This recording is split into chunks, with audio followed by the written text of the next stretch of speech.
vocês que o que prevalece para mim no poder resumir a Bíblia é essa ideia do pacto, certo?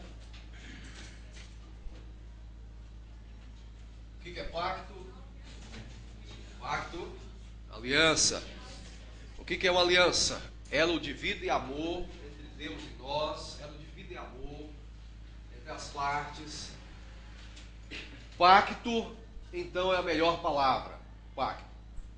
Agora, se Deus fez conosco um pacto, então é porque existia antes um rei. Deus é rei, rei sobre toda a terra. Alguém tem dúvida disso? Não?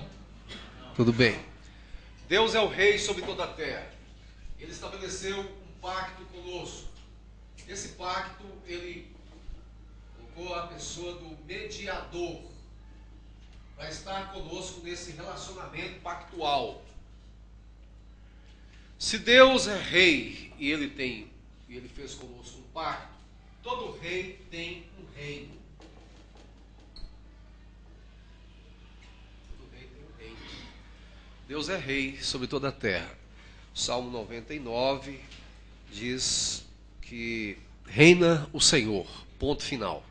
Essa é a expressão da soberania que envolve toda a dimensão da governabilidade de tudo que existe, os céus e da terra. Reina o Senhor, né? Ele é o rei. O reino é exatamente a esfera, o espaço do reinado do rei. O reino é o espaço do reinado do rei. Deus, então, veio e fez conosco esta aliança. O primeiro com quem Deus fez a aliança foi Adão. Depois de Adão veio Noé. Depois de Noé veio Abraão. Depois de Abraão veio não, porque Abraão dá seguimento a ele. Moisés. Depois de Moisés veio Davi. Depois de Davi veio Cristo, Jesus Cristo. Esses são os cabeças, os mediadores com os quais Deus veio renovando a sua aliança. Fez aliança com o homem, Adão, Adamar, né? Significa terra vermelha. Adão, depois nós temos Noé, Abraão, Moisés, Davi e Cristo. Vamos ver isso um pouquinho, passo a passo, dentro da Bíblia agora, com alguns textos, e ampliando um pouco mais essa visão, ok? De uma outra maneira, nós poderíamos representar assim, para ficar melhor visualizado para vocês.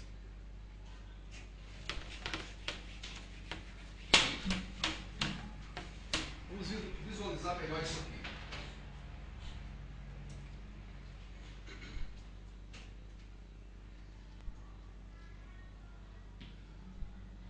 Deus foi ampliando a sua revelação com o passar dos anos. Deus fez um pacto com o homem que podemos chamar pacto da criação, ou pacto que abarca tudo, toda a sua criação. Dentro dessa visão do pacto da criação, temos o homem errando, o homem pecando, e vamos ver isso. Deus estabelece em função disso, em função da queda do homem, aquilo que é chamado de pacto da redenção.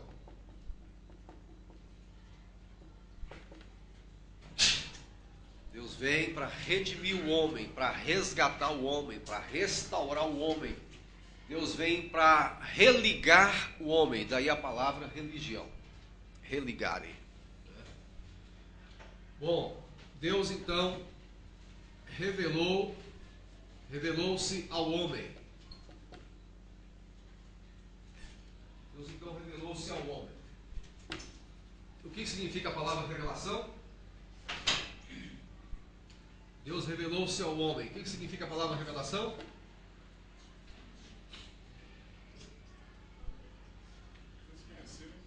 Oi? Fez conhecer, descortinar, tirar o véu. Né? Primeira pessoa foi Adão. E Deus foi então ampliando a sua revelação. Depois de Adão, Noé. Depois de Noé, Abraão.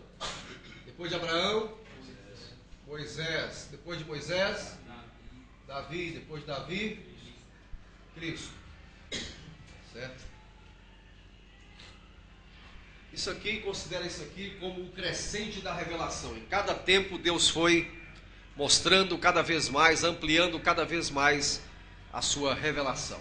Ok? Tudo bem? Isso aqui é uma outra forma de visualizar aquilo que nós havíamos colocado. Vamos voltar um pouquinho então aí, abrir o texto, por favor, em Gênesis capítulo 3.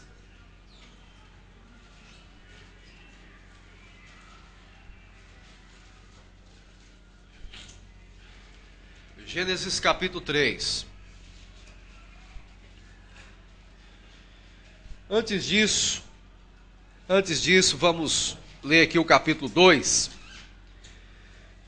Veja o que diz o versículos 16 e 17. E o Senhor Deus lhe deu esta ordem: de toda árvore do jardim comerás livremente. Até aqui o homem é livre. Podemos falar de livre-arbítrio. Antes da queda nós podemos falar que o homem tinha livre-arbítrio. A liberdade, que é um direito fundamental do homem. O homem é um ser livre. A liberdade de ir e vir e permanecer. Né? Então Deus deu ao homem e não tolheu essa liberdade dele. E o Senhor Deus lhe deu esta ordem: de toda árvore do jardim comerás livremente. É a liberdade do homem. Mas da árvore do conhecimento do bem e do mal, ou do mal, não comerás, porque no dia em que dela comeres, morrendo morrerás, ou certamente morrerás.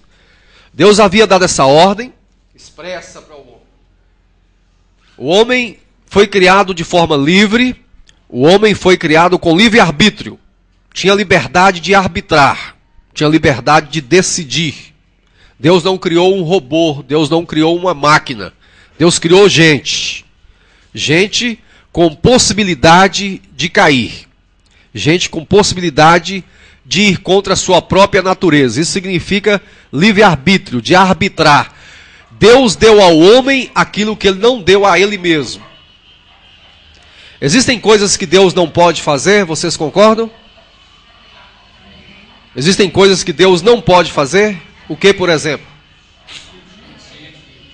Mentir e nem ir contra a sua própria natureza. Deus é e para sempre será. Certo? Mas Ele deu a nós a possibilidade de irmos contra a nossa própria natureza. É. O que é isso?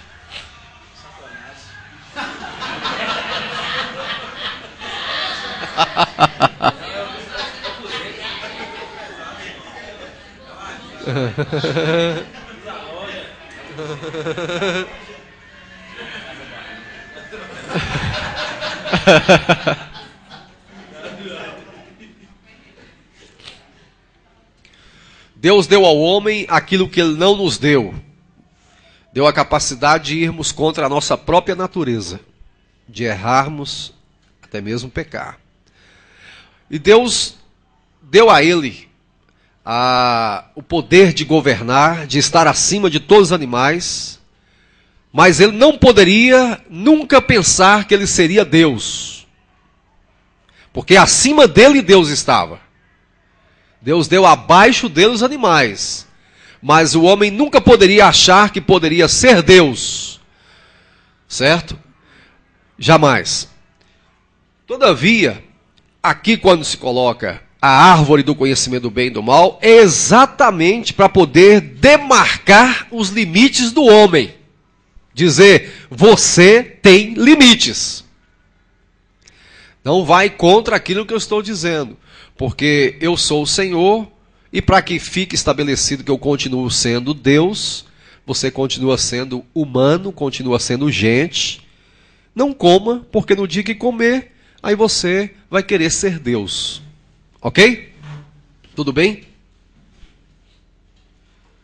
Mas a serpente, capítulo 3, mais sagaz que todos os animais selváticos que o Senhor Deus tinha feito, disse a quem? A mulher. Por que ele disse à mulher? É assim que Deus disse? Não comerás de toda a árvore do jardim? Foi assim que Deus disse, irmãos? Não foi assim. Deus havia afirmado, no dia que comeres, certamente morrerás. A serpente, pegou o que Deus havia dito de forma afirmativa e transformou em pergunta. Transformou em pergunta. Então, ele é especialista em jogar interrogações na cabeça da gente. Ok? É assim que Deus disse, não comereis de toda a árvore do jardim. Não foi assim. Deus disse que de toda a árvore do jardim comereis livremente, mas da árvore do conhecimento do mal, não. Respondeu-lhe a mulher, do fruto das árvores do jardim podemos comer livremente, mas do fruto da árvore que está no meio do jardim, disse Deus, dele não comereis, nem tocareis nele, para que não morrais. Ela falou certo. Não. Eu falo que não falou. Por que ela não falou? Porque Deus certamente morrerá. Ela falou que ela falou que não morrerá. Para que não morrais. Uhum. Quem foi que falou com ela isso?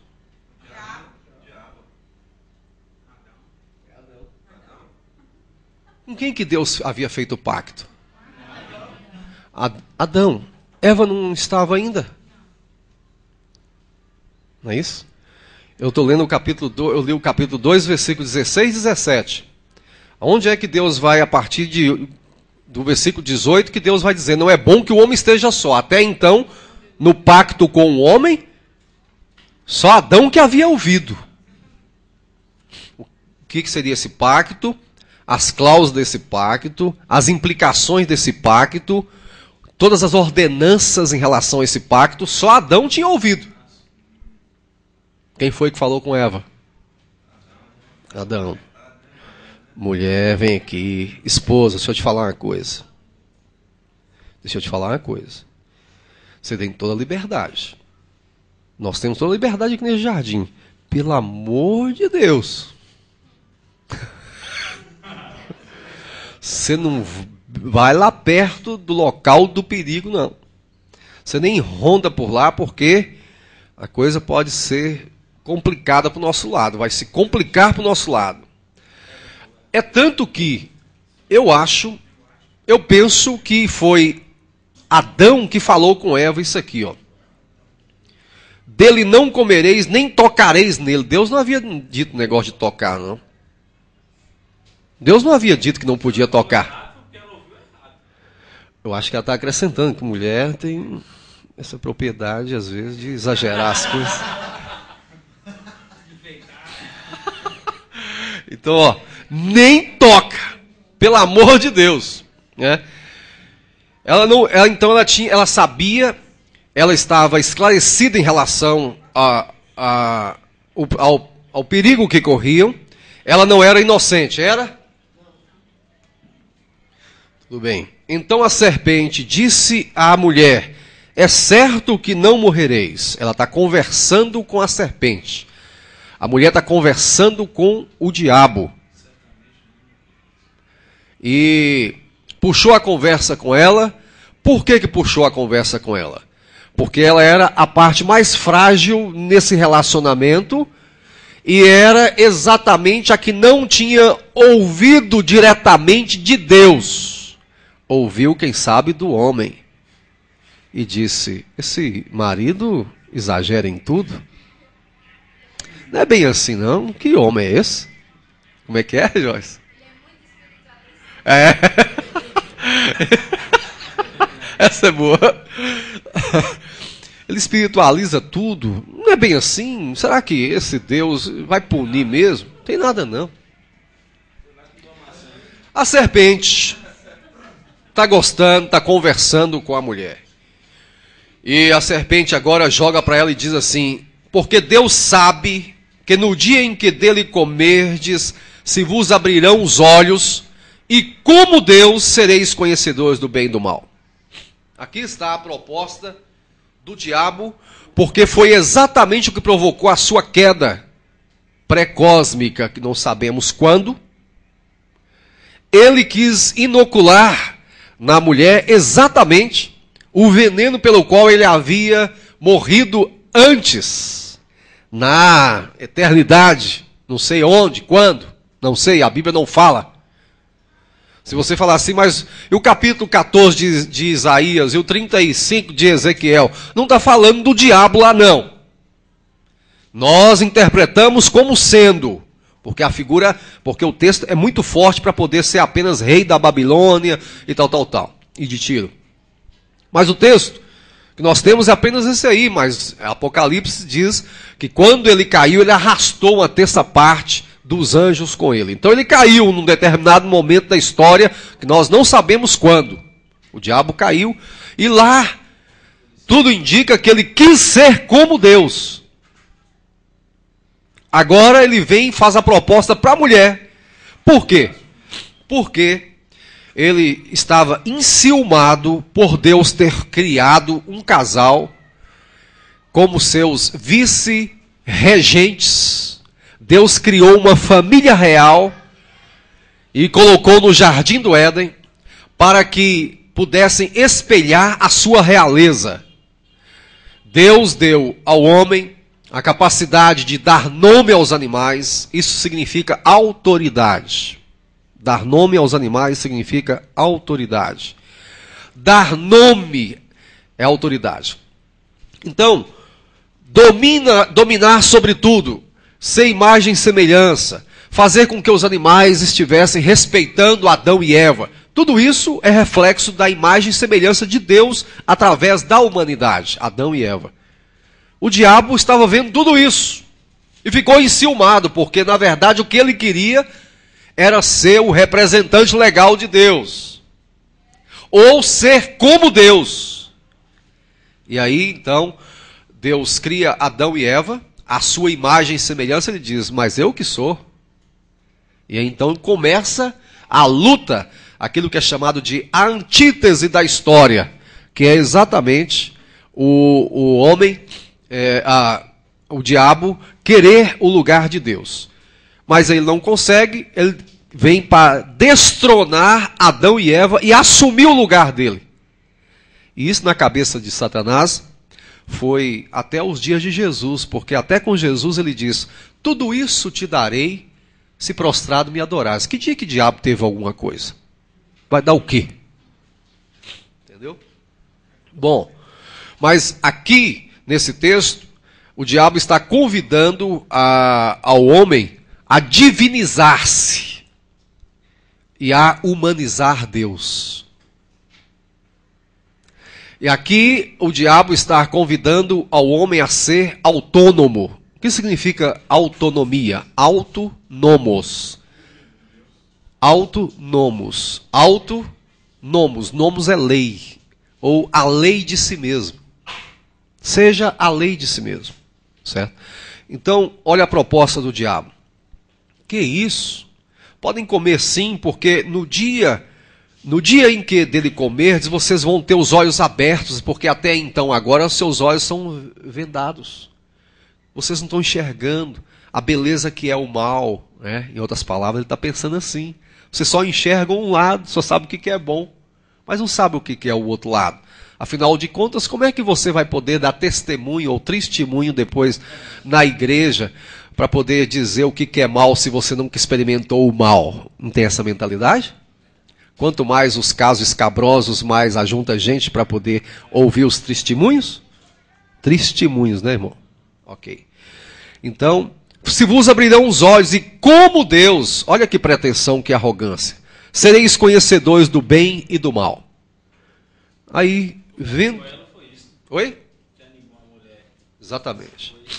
Exatamente. Sereis como Deus. Estar por cima é ser orgulhoso, é o senso de prepotência, é o senso de orgulho, é o senso de estar soberanamente acima das pessoas, não estar abaixo. Estar abaixo de Deus não dá certo, né? Isso não é o reflexo da realidade que vemos hoje? Não se diz por aí que o homem é a medida de todas as coisas hoje? Não, você não ouve por aí muitos dizerem que não precisa de Deus, que Ele próprio é Deus? Tem muitos médicos que acham que são Deus. Muitos juízes de direito que antes de serem juízes, eles achavam que era Deus. Depois que eles se tornaram juízes, tem certeza. Vendo a mulher que a árvore era boa para se comer, agradável aos olhos e árvore desejável para dar entendimento, veja que está tudo aí nos desejos, nas vontades, nas paixões, na lascívia, a concupiscência dos olhos, aquilo que João já nos diz, não é isso? Concupiscência dos olhos, o amor ao mundo, as paixões da carne, etc. Tomou-lhe do fruto e comeu e deu também ao marido. E ele disse, que é isso, minha esposa? Eu conheço esse fruto e sei que nunca você deveria ter feito o que fez. Não vou comer, vou orar por você, vou clamar a Deus para que você possa ser liberta desse mal. E em nome de Jesus, vamos oferecer um sacrifício ao Senhor. Para com isso, eu não vou comer em nome de Jesus. Pastor, já que o senhor falou assim, se Adão come, como é que ficaria a situação? Mas ele ia comer porque a mulher não chegou assim, come esse fruto. Ela chegou de forma diferente. Meu amor, deixa eu te falar uma coisa. É gostoso.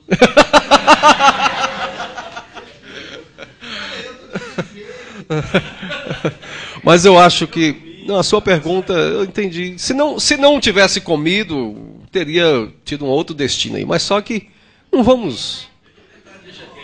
Entre o céu e a terra tem muitas vãs filosofias. E já desgramou tudo isso. Hã? Eu tinha mais 6 tentativas. Ah, tá. É? O diabo tinha mais 7. Ah, tá.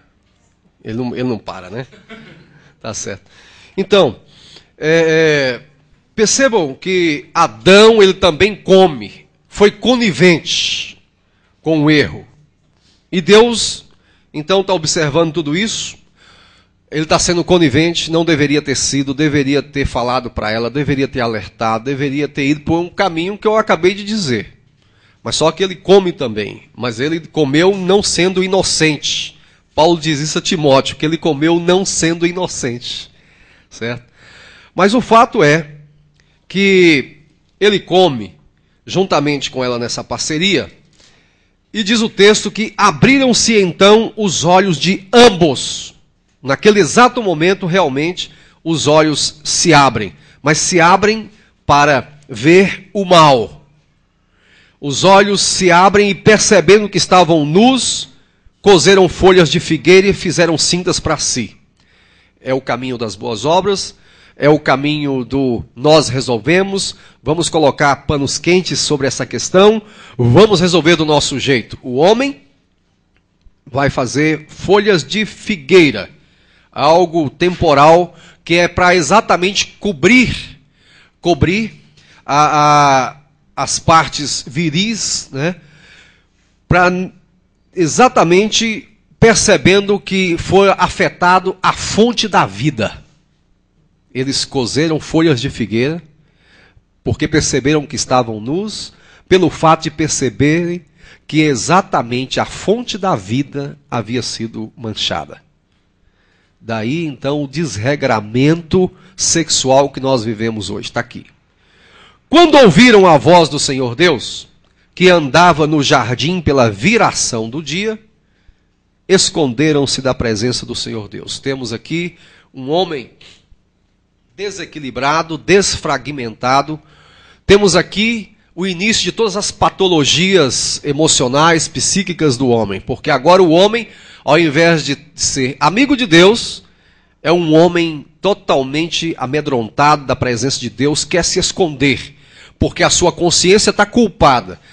E a pessoa, quando está com a consciência culpada, o que menos ele quer é ver Deus. Por isso que some da igreja com facilidade também. Né? Você pode perceber. Então aqui temos exatamente a parte psíquica, moral do homem sendo atingida, porque se esconderam da presença do Senhor Deus como se pudesse fazer isso. Enquanto que nós sabemos que o Salmo 139 diz que não é possível. Ninguém pode esconder da presença de Deus. Mas os dois estão escondendo da presença de Deus, o homem e sua mulher, por entre as árvores do jardim. O versículo 9, podemos ler juntos? E chamou o Senhor Deus ao homem e lhe perguntou: onde estás? Essa expressão é uma expressão da graça de Deus. Por que é da graça de Deus? Porque Deus havia dito que no dia que comesse, certamente morreria. Vocês percebem aqui que Deus vem como psicólogo, sociólogo e como juiz da causa. Como juiz, ele chega para o meriante que está aí no caminho da fuga. Por isso mesmo ele está em flagrante delito, porque o seu crime é continuado. Ele ainda está na rota da fuga. Deus, como justo juiz, já começa a perguntar para ele: onde estás? A partir daquele momento, Deus fazendo um interrogatório diante do réu. O réu está diante de Deus como juiz. Deus vem como juiz da causa para observar as condutas desse réu. Deus vem como psicólogo porque ele pergunta onde estás, não para que o homem respondesse geograficamente onde ele estava, porque Deus sabia geograficamente onde ele estava. Mas Deus quer que ele se localize. Ei, mentalmente, espiritualmente, psicologicamente, onde é que você está? Quem é você? Você se conhece agora? Você já está se conhecendo? E socialmente também, porque, vamos continuar vendo o texto, o homem começou a disparar contra o seu semelhante, contra a mulher. Então, era um homem que estava perdido emocionalmente, psicologicamente, espiritualmente. Onde estás? Espiritualmente, longe de Deus, porque o pecado causa separação entre o homem e Deus. Tudo bem até aqui? Tá certo? Tudo bem, gente? Opa! E o homem então responde: ouvi a tua voz no jardim. Ora, o que mais o homem desejava antes da queda era ouvir a voz de Deus. Quem é que não quer ouvir a voz de Deus? É só quem está em pecado. É verdade? Correto? Ouvi a tua voz no jardim, e porque estava nu, senso moral, tive medo, psicológico, e me escondi, tentativa de resolver o problema por si mesmo. Perguntou-lhe Deus, Deus continua no seu interrogatório: quem te fez saber que estavas nu? Deus sabia quem foi que com sagacidade havia feito isso. Mas Deus está arrancando do seu réu a confissão, que no entendimento dos doutrinadores é a rainha das provas. A confissão. Confessa. Por isso que Deus diz para Davi diz que coração contrito e compungido não desprezarás, ó Deus. O que encobre as suas transgressões jamais prosperará, mas o que as confessa e deixa alcançará a misericórdia. Deus quer que o homem proclame abertamente, confesse quem realmente, o que ele havia feito de fato. Quem te fez saber que estavas nu? Comeste da árvore que eu te ordenei, ordem, que não comesses? Então foi uma ordem. Deus, dentro do jardim do Éden, também tinha lei, presta atenção nisso.